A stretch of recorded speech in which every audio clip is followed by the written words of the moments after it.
shi ne tsarin scholarship ko tallafi da ake iya samu kai tsaye daga jami'o'i, wanda jami'ar zaka je takan tallata da kanta a shafukanta, ko kuma kaga wasu jami'o'in sukan ware shafi na tallafi wanda mutum zai je ya shiga. Wasu kuma daga cikin jami'o'in sukan tallata kamar bincike ne, su ce to duk wanda yake yana da bincike a wannan bangare to ya abin nan ya aiko ya nemi gurbin karo karatu wato admission. Idan ya samu za mu ba shi tallafi iri kaza. Wannan yana da muhimmanci sosai mutanenmu su san shi, su waye a kai. Alal misali, kamar misali akwai wato abu ne da yake da muhimmanci, har ma ya wuce ma shi muhimmancin neman karatun shi kadai. A'a, abu ne wanda ya shafi wato rayuwa ma ta tattalin arziki gabaki daya. Don haka insha Allah ina matukar mika godiya da farko daga malaminmu kuma shugabanmu kuma tsohon abokin aikinmu Malam Suleimani Ibrahim Katsina bisa wannan gabatarwa, da kuma babban amini dan uwa aboki Sheikh Abdulrazak, da kuma dukkan yan uwa waɗanda za su yi ta'aliki da kuma tsokaci a bisa wannan tattaunawa. Wannan tattaunawa insha Allah zan yi kokari in yi ta a gajarce, sannan kuma idan an kammala insha Allah akwai dan wato kamar misali kundi wanda na tsara, wanda zan yi sharing da zan turawa su yan uwa wanda za su iya turawa jama'a gabaki daya. Ita wannan tattaunawa da yarda Allah na kasa ta zuwa kimanin wato kashi kusan 4. Kashi na farkon Allah yadda za mu tattauna a game da kashe-kashen tallafi, don yana da kyau mu fahimci wanda irin tallafi ne ake da shi, kuma mutum ya tsaya ya duba mai zurfi ya ga wanne irin tallafi ya kamata ya mai da hankali wajen nema. Sannan akwai shawarwari wanda sun kusan guda 20 ga dukkan maniyaci mai neman tallafi domin neman karo karatu. Insha Allah za mu tattauna, kuma a cikin waɗannan shawarwari za mu shigar da abubuwa da dama wanda ya kamata mutane su sani. To abu na gaba shine za mu yi bayani akan muhimman cibiyoyi da shafuka na intanet waɗanda suke a yanzu, wanda ya kamata duk mai neman tallafi din nan ya san su, da kuma waɗanda zai iya zuwa shi ma ya bincika da kansa. Sannan sai abu na ƙarshe, in Allah yadda akwai wasu 'yan shawarwari da nake ganin za su amfani ita kanta wannan ƙungiya tamu mai albarka da kuma dukkan mai saurare in Allah ya yadda. Don haka ba tare da ɓata lokaci ba zan shiga kashi na farko game da kashe-kashen tallafi din nan. Bisa yanda al'amura suke tafiya, tallafi din nan wato ana ba da shi ne ta ɓangarori da dama. To amma ina ga game da wannan tattaunawa tamu akwai kimanin kashi guda 4 wanda ya kamata mutane su sani, musamman matasa waɗanda suke da ɗaura niyyar fara neman tallafi domin ƙaro karatu. Kashi na farko shine tallafi da hukumomi da cibiyoyin bincike da asusu na ba da tallafi da sauransu suke bayarwa. Kashi na biyu akwai tallafi wanda ake samu kai tsaye daga jami'o'i a ƙasashen waje waɗanda suna da gurabe da tsari na taimakawa ɗalibai na ƙasashen waje domin su amfana. Sannan abu na uku, ko in ce kashi na uku, zan tattauna game da tsarin tallafi na hukumomi na cikin gida. Sannan kuma sai kashi na 4 wanda bai shiga cikin waɗannan ba, amma ina ganin ga dukkan maniyaci ya kamata ya san wannan, shine samun tallafi na ƙashin kai da kanka ya za a taimaka kanka ka samu tallafi wanda za ka taimaka kanka da shi wajen yin karatu.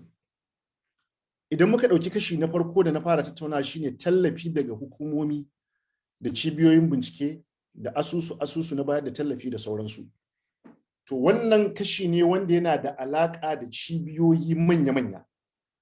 Waɗannan za su iya kasancewa cibiyoyi ne na ƙasa da ƙasa, za su iya kasancewa cibiyoyi ne na masu tagomashi, waɗanda suke masu arziki ne suka kafa cibiyoyin taimakawa, ko kuma wasu ƙungiyoyi ne ko hukumomi na raya ƙasa.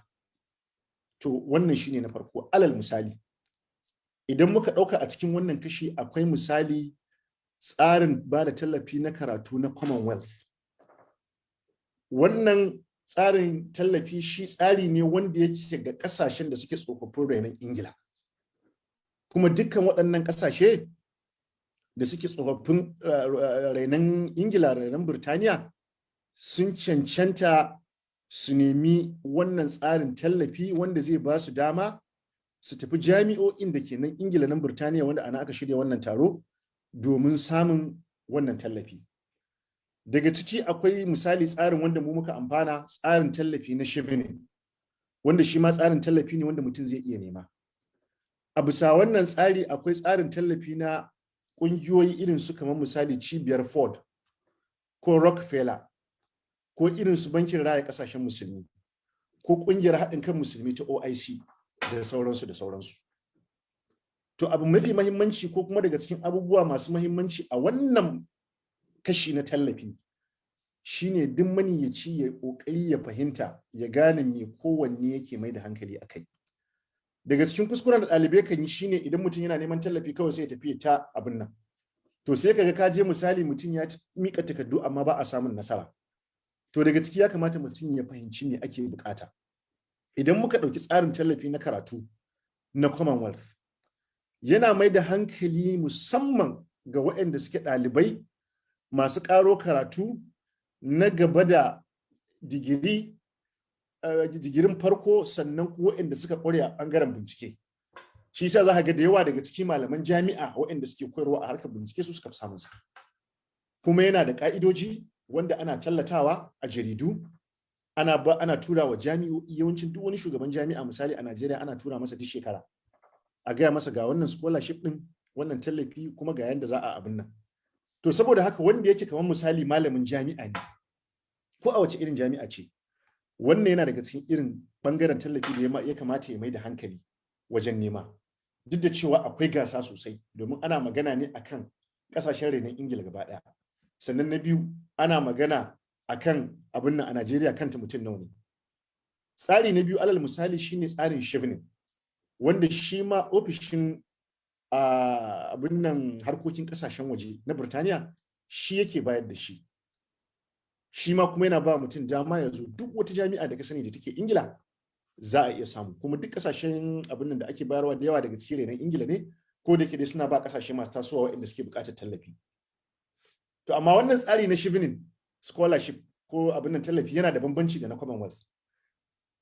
Menene bambancin? Shi kuma yana mai da hankali ne akan ƙwararru waɗanda ba harkar bincike suke aiki ba, suke ba kamar malaman jami'a.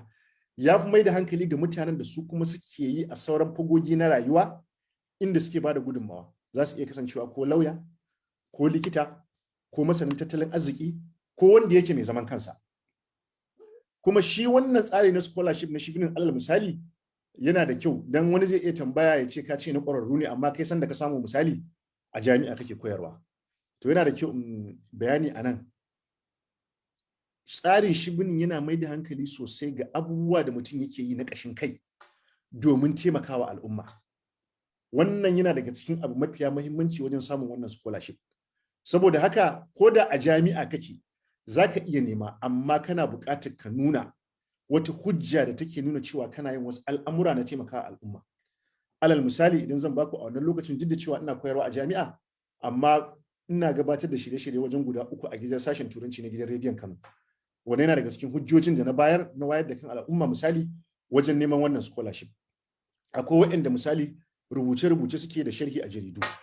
Akwai waɗanda alal misali sun kafa ƙungiyoyi ne masu kaman kansu, suna wayarwa da jama'a kai a unguwanni lungu-lungu.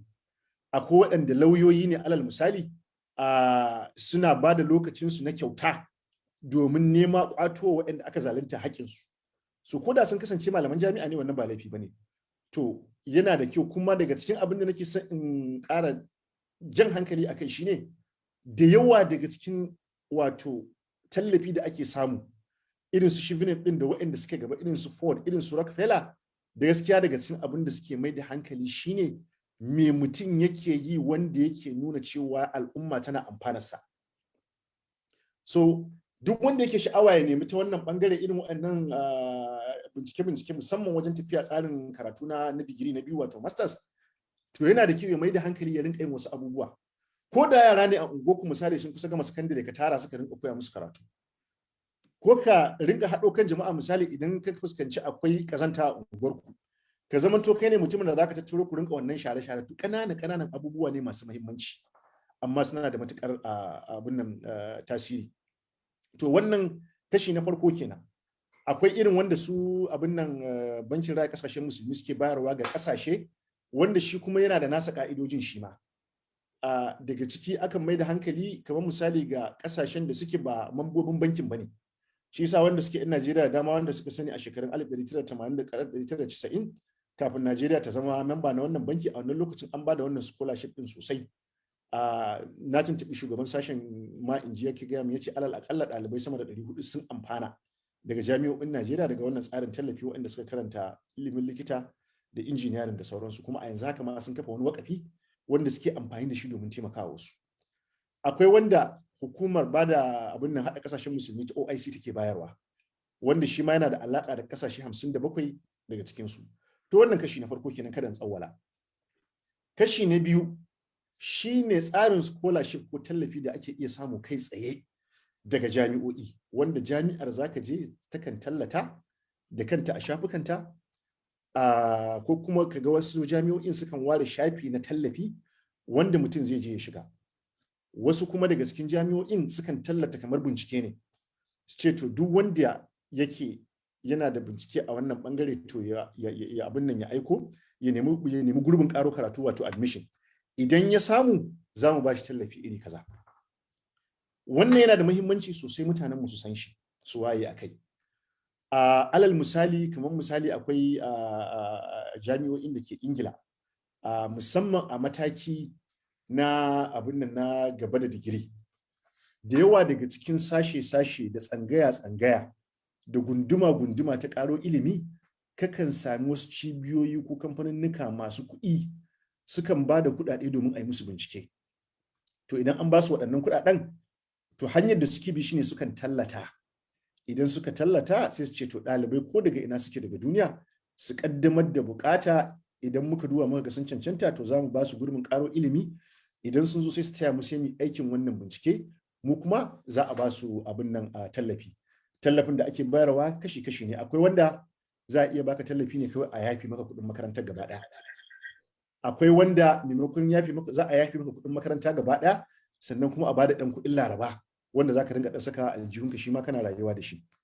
Akwai wanda kuma za a baka duka biyun, sannan kuma a ƙara maka da kuɗaɗen wato yawo a duniya, ka je domin taron halittar ƙara wa juna sani, domin ka ƙara faɗa tunaninka da ilimin ta da za ka yi bincike. Akwai wani abin nan taron ƙara wa juna sani da na je a birnin Oregon da ke Amurka shekara 3 da suka wuce. Sai na gama da wani ɗalibi ɗan ƙasar Ghana ya zo wannan taro. Sai nake tambayarsa, sai yake gaya min, yace ai tallafi ne ya samu a ƙasar Jamus. To daga cikin tsarin tallafin an ware masa euro ya haura wajen euro 10,000. Kawai abin da aka ce shine ya taho Amurka ya rinka zagaye a jami'o'in Amurka yana sauraron tarukan ƙara wa juna sani domin ya faɗaɗa tunaninsa ya fahimci me ke faruwa, ya gabatar da wannan bincike. To saboda haka mai da hankali wajen ziyartar shafukan jami'o'i yana da matuƙar muhimmanci. A nan Ingila za a samu, kuma akwai abin nan bayanan da zan zo da su daga baya insha Allah wanda za su taimaka. Yana da kyau a wannan shi ma a fuskanta akwai bayani mai muhimmanci da ya kamata mutanen mu su sani. Domin mai shugaban taro ya yi wata magana akan cewa da yawa daga cikin mutanenmu da suke neman ƙaro karatu ƙasa 'yan Najeriya, idan aka je za a ga ba mu bane. Wannan magana gaskiya ce, haka take. To daga cikin dabaru shine jami'o'in ƙasar Amurka. Jami'o'in ƙasar Amurka suna da wani abu mai matuƙar muhimmanci, shine da yawa daga cikinsu suna da abin da ake kira endowment fund. Wato wani tsari ne na waƙafi wanda manya-manyan jami'o'insu suna da shi, kuma wanda ya fi kowa wannan endowment fund ɗin a duniya ita ce jami'ar Harvard. To a maganar da nake gaya muku yanzu, ba wai jami'o'i ba, hatta cibiyoyin tattalin arziki a duniya suna koyi da wannan jami'a. Asusun da suke da shi a wannan wakafin ya wuce dalar Amurka biliyan 40, wanda kuma mutane ne tsofaffin ɗaliban jami'ar ne da 'yan kasuwa suke zuba waɗannan kuɗaɗe, ake juya su, ake samun abin riba. Daga wannan riba kuma ake ba ɗalibai tallafi. wanda akwai 'yan Najeriya wanda yanzu haka inda zan gaya muku a cikin manyan mutane yanzu da suke cikin jihohinmu waɗanda da irin wannan tsarin tallafi suka samu suka je suka yi karatu kyauta suka dawo. Duk da waɗannan jami'o'i mutum zai iya samu. To abin da nake so mutum 'yan uwa masu sauraro su mai da hankali a kai. Akwai a tsarin jami'o'in Afirka abin da ake kira da suna financial aid. Akasarin manyan jami'o'insu suna da wannan tsari na financial aid. Abin da yake nufi shine ka kaddamar da takaddunka ka nemi admission. To idan ka nemi gurbi in ka samu za su turo maka wannan shafi na financial aid da ka'idojinsa sai ka nemi wannan abin nan sai mutum ya nemi wannan abin nan tallafi in Allah ya taimake shi sai ya samu. Wanda da yawa daga ciki wallahi wani abu ya ban mamaki. Na taɓa halatta wani course wato a ɗaya daga cikin waɗannan manyan jami'o'i na Amurka. A cikin wannan course ɗin sai ake gaya min a cikin akwai wata makaranta sama da kashi 20 na ɗaliban da suke wannan makaranta 'yan Najeriya ne. Kuma suna karanta course ne mai matuƙar muhimmanci. Da na je na duba na shiga ina duba da sunaye sai na je na tarar ban samu ko mutum kwaya ɗaya ba a ciki. To saboda haka da yawa daga cikin ɗalibai musamman masu neman digirin farko da har ma masu neman digiri na biyu. Na san Ingila ita ta raina Najeriya saboda hankali yana tafiya wajen rainon Ingila. Jami'o'in Amurka suna da waɗannan damammaki saboda haka ku mai da hankali wajen neman jami'o'in nan manyan jami'o'i da mai da hankali akan wannan financial aid. Idan za ku nemi gurbin karatu kada kawai ku mai da hankali wajen neman gurbin tallafin a'a ku shiga zaurukan shafukan waɗannan jami'o'i ku nemi wannan bangare da ake kira da financial aid. Matuƙar taimakawa. So wannan abin da ya shafi tsamin abin nan sannan akwai jami'o'i misali a nan gabas ta tsakiya. Wannan yana da matuƙar muhimmanci. Da yawa daga cikin mutanenmu suna mai da hankali wajen nahiyar Turai. To ba laifi ba ne. Amma ya kamata a fara tunani. Idan zan bada misali da nan ƙasar Saudiya. Idan akasarin jami'o'in ƙasar Saudiya da suke na gwamnati, wannan yana da kyau a san shi. In har ka samu gurbin karatu a jami'ar Saudiya ta gwamnati, to wannan gurbin yana zuwa ne kai tsaye tare da tallafi. Wanda wannan tallafi idan mutum ya samu, za su dama ba magana biyan kuɗin makaranta. Wannan sun riga sun yafe. Su za su baka tikiti na tahowa ka zo kai karatu. Su za su baka ɗakin da za ka zauna. Sannan kuma su za su baka kuɗin larabar da za ka rinka samu duk wata. Domin ka rinka ɗan wasu hidimominka abin nan hidindiminka. To saboda haka ina ba da shawara ɗalibai su rinka shiga waɗannan jami'o'i kuma da yawa alhamdulillah ga waɗanda karatun boko suke so yanzu da yawa daga cikin jami'o'in Saudiya suna shigar da boko duk da cewa sun fi mai da hankali ga mutanen kasashen su amma suna bawa mutanen kasashen waje gurbi. Saboda haka manya-manyan jami'o'i irin su jami'ar Madina da jami'ar Ummul Qura da irin su jami'ar Malik Saud da irin su jami'ar Malik Fahad ta kimiyya da fasaha wanda tana daga cikin manyan jami'o'i yanzu a rankin ma na duniya da irin su abin nan jami'o'i da suke hatta birnin Ta'if da irin su birnin Abha da sauransu. Waɗannan jami'o'i ku shiga shafin su da yawa kuma za ku tara akwai sashen turanci kuma suna tallatawa duk shekara. Abin da nake bada shawara shine ku mai da hankali wajen fahimtar ka'idojin abubuwan da suke bukata. Sannan idan Allah ya sa kana da masaniya da wasu ɗalibai da suke tare abin nan cikin wannan jami'o'i to ku bi su taimaka da bibiya. Haka 'yan kudu suke yi. Akwai jami'ar Ummul Qura da ke birnin Makka. Ko jiya a gaban shirin wannan lacca sai da na buga wasu daga cikin ɗaliban wannan jami'a na tambaye su shawarwari. Da yawa 'yan uwanmu abokan zamanmu na kudu sun fahimci wannan. Hatta shugabanninsu sukan zo su ziyarci waɗannan jami'o'i domin nema 'yan uwansu gurbi. To in ka shiga kamar wannan jami'ar zaka tara 'yan uwanmu na kudu sun fi yawa. To amma alhamdulillah yanzu wasu daga cikin 'yan uwa sun haɗu har sun buɗe shafuka na Facebook da sauransu suna ƙoƙarin wayewa da kan jama'a. To ku shiga ku ƙaddamar da takaddunku. Kuma abu wani zai tambaya idan bana jin larabci ba. To kamar irin su jami'ar Ummul Qura baka buƙatar kana jin larabci. In boko kai zunzurutu ka ƙaddamar da takaddunka in dai ka cancanta kuma Allah ya sa kana da rabo ka samu in sun kawo ka akwai aji na musamman da za su saka ka shekara 2 ƙwarara. Daga inda ka gama wannan shekara 2 ka zama balarabe zuriyan a iya magana da karatu da rubutu. Daga nan kuma sai su ba gurbi na yin digiri. Saboda haka kada rashin iya larabci ya sa mutum ya ce ai ban iya ba abin nan ku kaddamar da takardu. Sannan sauran jami'o'i irin su Madina waɗannan su kuma suna ba da shi idan Allah ya sa mutum ya samu ya yi wannan shu'uba din ta shekara 2.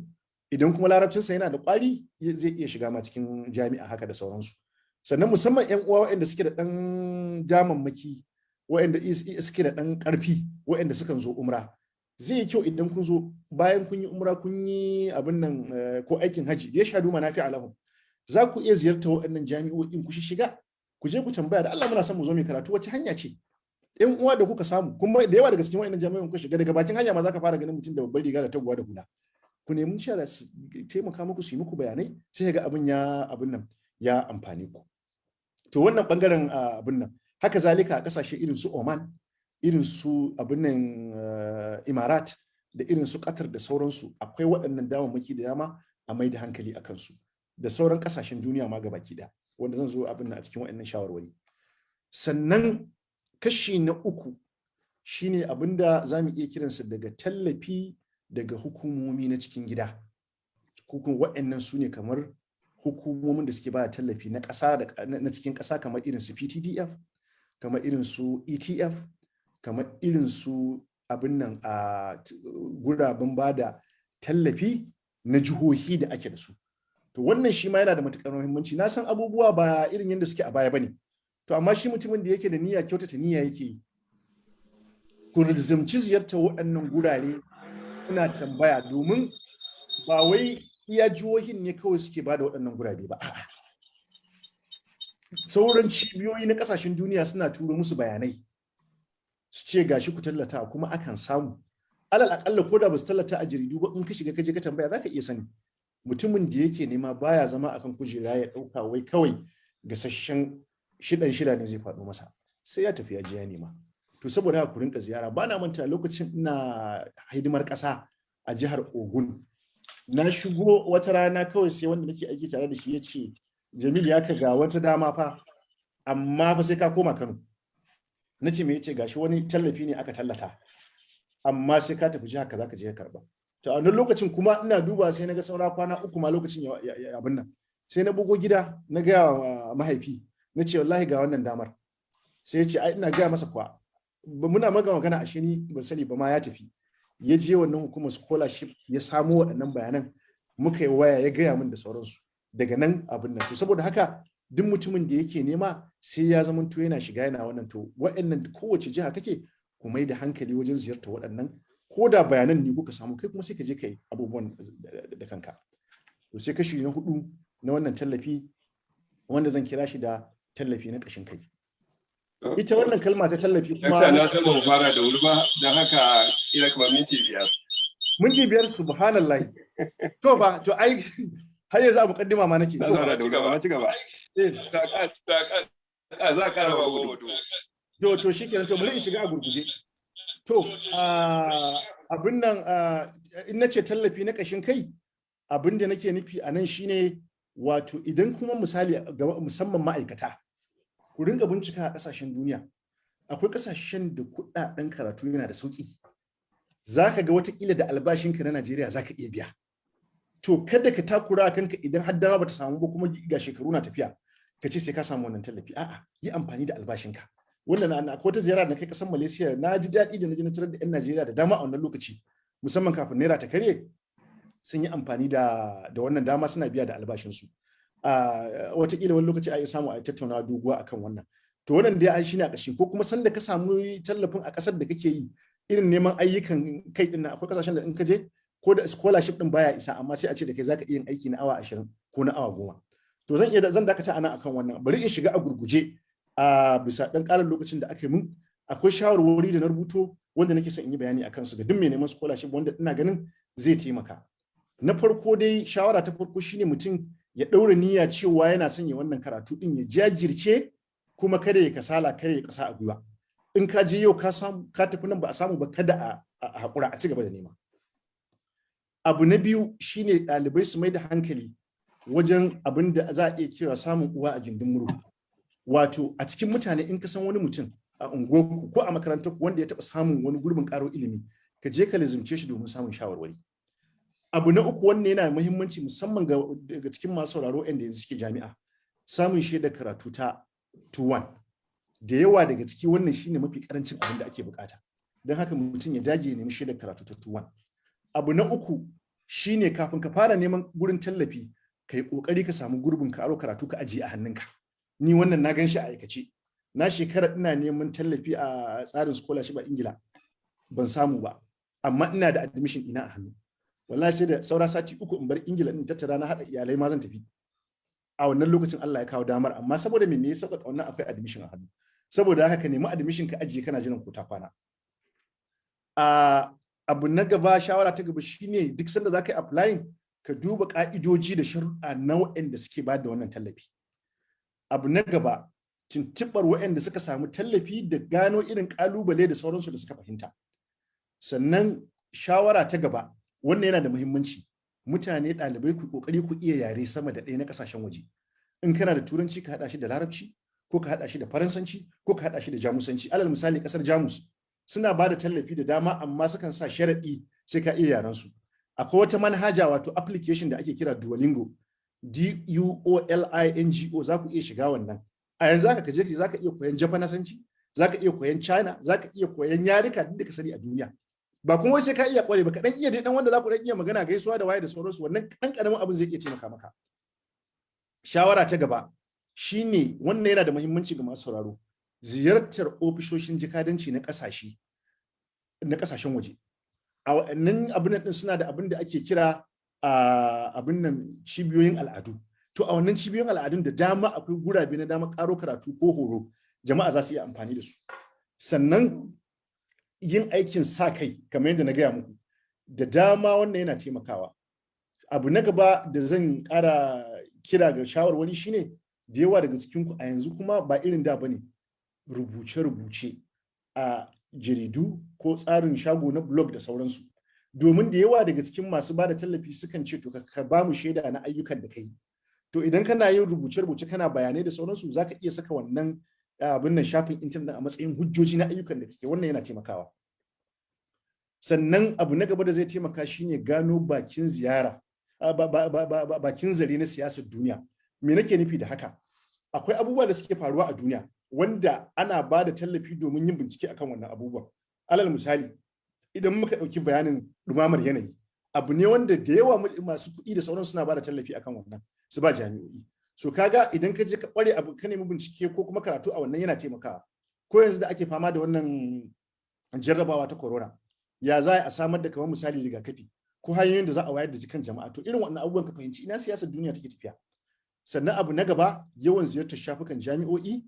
Sannan kuma musamman matasa, yanzu na san akwai da yawa daga cikin mu nan ta Facebook suke sauraron wannan abin nan din.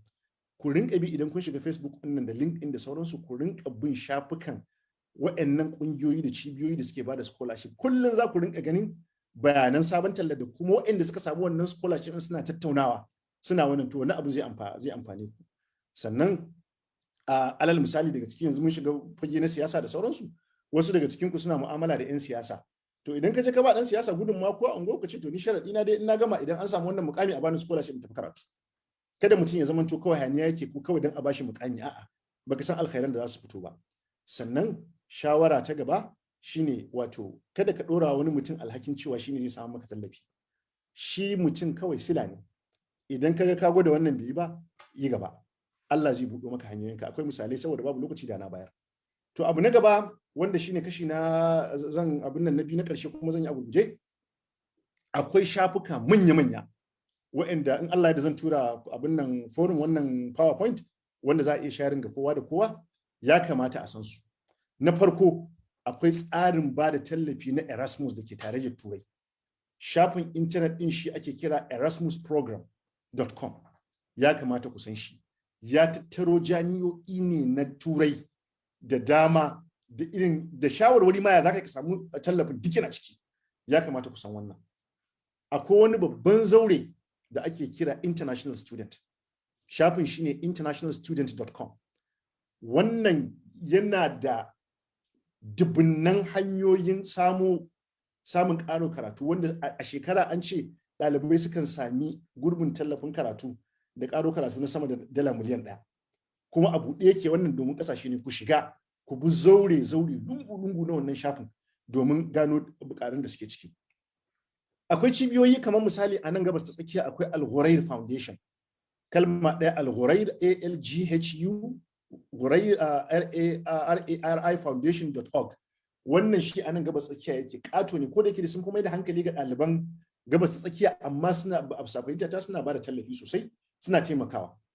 Akwai wata ƙungiya da ke ƙasar Malaysia ana kiranta Al-Bukhari Foundation, suna taimakawa ɗalibai marasa galihu kuma suna ba wa ƙasashen waje abin samun gurbin sabo ilimi. Ku shiga wannan shafi Al-Bukhari Foundation a ƙasar abin nan, za ku gani, ku shiga lungu-lungu da shago-shago. A nan Ingila, musamman waɗanda suke son su zo karatu na masters da kuma PhD, akwai wani shafi da ake kira jobs.ac.uk. Jobs kalma ɗaya jobs.ac.uk. Yana nan in ka shiga to ka nemi, in ka shiga wannan ka nemi ɓangaren abin da ake kira studentship. In ka shiga studentship section ɗin nan za ka ga akwai duk kusan wani fanni na ilimi da ka sani da ake karantawa, ka shiga wannan ɓangaren. Za ka ga ɓangaren abin da kake son karanta, to in ka shiga za ka ga jami'o'i sun tallata duk wanda ya samu wannan yake da admission ko ya samu admission ya cancanta kuma ya samu wannan scholarship, za su biya masa kuɗin makaranta, sannan za su rinka bashi kuɗin larabar da zai ɗan rinka saka aljihu har ya gama karatun. Ya kamata a san wannan. Akwai wata cibiya a ƙasar Turkiya da ake kira YTB, yana daga cikin manya-manyan ƙungiyoyi ko hukumomi da suke bada tallafi ga ɗaliban ƙasashen waje. ytb.gov.tr. Ku shiga wannan shafi, akwai yana nan kuma ɗalibai da dama suna amfana. Akwai sauransu irin su abin nan Turkiya, Basari da sauransu suna nan. To, akwai wani shafi shi ma ya kamata ku sani, sunansa Opportunities for Africans, kalma ɗaya .com. Shi kuma scholarship ne da ake ba 'yan ƙasashen Afirka. Ku shiga wannan shafi, shi ma akwai damammaki da dama da za ku ga ana tallatawa, wanda kuma shi wannan an yi tarkizi ma ɗaliban ƙasashen Afirka aka ce ake bawa. Sannan sai bankin raya ƙasashen musulmi, wanda yana ba da abin da suke kira merit scholarship, tallafi na cancanta. Shi ma ku shiga abin nan isdb.org/scholarships. Akwai wani babban shafi, shi kuma sunansa Scholars for Dev,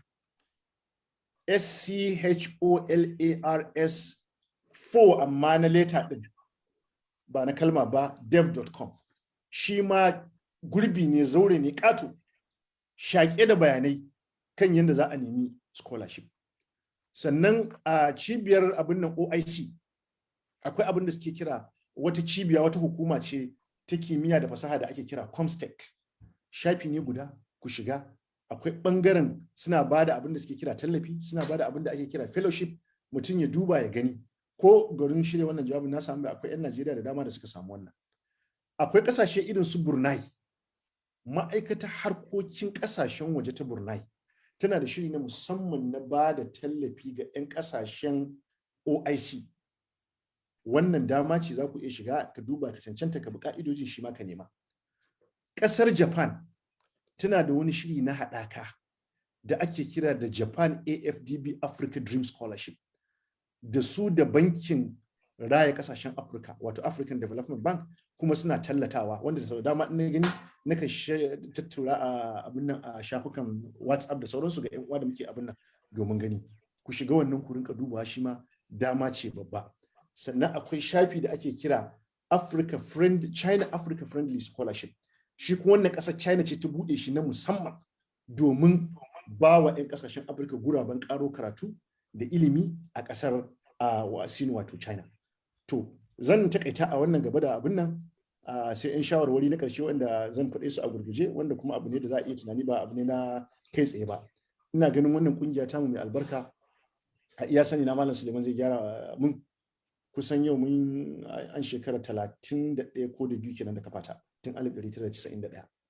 Wannan ƙungiya ta samar da manyan mutane a Najeriya, manya-manya ministoci, kusan za ka iya cewa har da gwamnoni, kwamishinoni ba su kirgu ba, shugabannin jami'o'i da sauransu.